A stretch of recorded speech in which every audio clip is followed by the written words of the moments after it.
প্রিয় ভাই বোন এবং শুভাকাঙ্ক্ষীগণ, আমার সালাম এবং শুভেচ্ছা নেবেন। দেশব্যাপী এক অস্থির সময় আপনাদের মুখোমুখি হয়েছি আমি তানজিম আহমেদ সোহেল দাস। আপনারা জানেন, কোটা সংস্কার আন্দোলনের ন্যায্যতা নিয়ে দেশের ছাত্র জনতা যে আন্দোলন করেছে তাদের সাথে একাত্মতা ঘোষণা করে আমিও সোচ্চার ছিলাম। ছাত্র জনতার উপর যাতে আর গুলি না চলে এই আহ্বান আমারও ছিল। অন্যায় আর অন্যায্যতার বিপরীতে ছাত্র জনতার বিজয় অর্জিত হয়েছে। এই আন্দোলনে ছাত্রছাত্রী সহ আমরা অনেক নিরীহ প্রাণ হারিয়েছি। এখনো অনেক মানুষ চিকিৎসাধীন আছেন। কিন্তু বিজয় পরবর্তী দেশ জুড়ে নানান প্রতিহিংসামূলক কর্মকাণ্ড এবং সুযোগ সন্ধানীদের তাণ্ডব দেখে লাখো কোটি মানুষের মতো আমিও ব্যথিত। এই হত্যাযজ্ঞ আর ধ্বংসাত্মক কার্যকলাপের জন্যই কি ছাত্র জনতা রাজপথে নেমেছিল? দেশের সম্পদ ঐতিহ্য ধ্বংস করে আমরা নতুন প্রজন্মকে কি বার্তা দিচ্ছি? একজন সাধারণ নাগরিক হিসেবে আমি তীব্র প্রতিবাদ জানাই যারা ধানমন্ডির ৩২ নম্বরে বঙ্গবন্ধুর বাসভবনে অগ্নিসংযোগ করেছে। বঙ্গবন্ধুর ভাস্কর্য ভেঙে দিয়ে আমাদের কতটুকু লাভ হলো?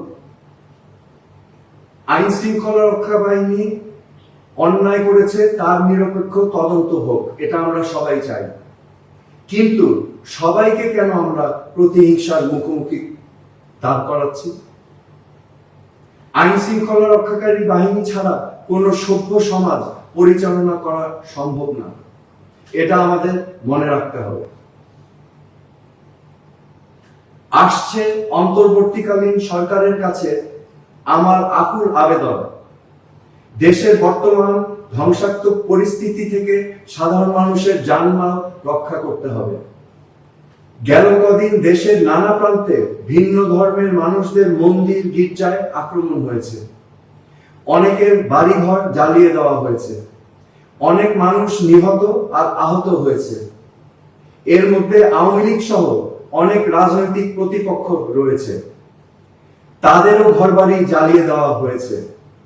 সেই সাথে অনেক নিরীহ কর্মী প্রতিহিংসার শিকার হয়েছে। চারদিকে এক থমথম অবস্থার মধ্যে কি করে আমরা বসবাস করব? সরকার প্রশাসন সহ আওয়ামী লীগের যেসব নেতাকর্মী দুর্নীতি, হত্যা, গুমের সাথে জড়িত, তাদের আইনের আওতায় আনতে হবে। কিন্তু তার পাশাপাশি একজন নিরীহ কর্মীরও এই দেশে বাঁচার অধিকার আছে, এটা আমাদের মনে রাখতে হবে। যে সংস্কারের জন্য আন্দোলন হয়েছিল তার দিকে নজর দিতে হবে। আমাদের মত ভিন্নতা থাকবে, ভিন্ন মতকে কথা বলার সুযোগ দিতে হবে। আন্দোলনকারী ছাত্র জনতার মতো আমারও দাবি যে দেশে ভোটাধিকার প্রতিষ্ঠিত হোক, সাম্য আর ন্যায্যতার ভিত্তিতে সুশাসন প্রতিষ্ঠা করতে হবে। সুশাসন প্রতিষ্ঠা করতে হলে আইনের শাসন নিশ্চিত করতে হবে। বিচার ব্যবস্থা, জনপ্রশাসন এবং পুলিশ বাহিনীকে রাজনীতির প্রভাব মুক্ত রাখতে হবে। পুলিশ বাহিনী সহ সকল আইন শৃঙ্খলা রক্ষাকারী বাহিনীকে জনগণ বান্ধব পেশাদার বাহিনী হিসাবে প্রতিষ্ঠা করতে হবে। মেধাভিত্তিক সমাজ বিনির্মাণে শিক্ষা ব্যবস্থাকে বাস্তব উপযোগী করতে হবে। দেশের সরকারি প্রতিষ্ঠানগুলোকে রাজনৈতিক ব্যবহার থেকে মুক্ত রাখতে হবে। সাম্প্রদায়িক সম্প্রীতি নিশ্চিত করতে হবে। মানুষের কথা বলার অধিকার সহ সকল মৌলিক অধিকারকে গুরুত্ব দিতে হবে। সন্ত্রাস ও দুর্নীতি মুক্ত সমাজ প্রতিষ্ঠায় পদক্ষেপ নিতে হবে। গুম, হত্যার রাজনীতি বন্ধে আন্তরিক হতে হবে। এগুলোই আজকে আমার দাবি অন্তর্বর্তীকালীন সরকারের কাছে। প্রিয় ভাই বোন শুভাকাঙ্ক্ষীগণ, এই অরাজকতা বন্ধে আমাদের সবাইকে এগিয়ে আসতে হবে। এভাবে চলতে থাকলে বাংলাদেশ পথ হারিয়ে ফেলবে।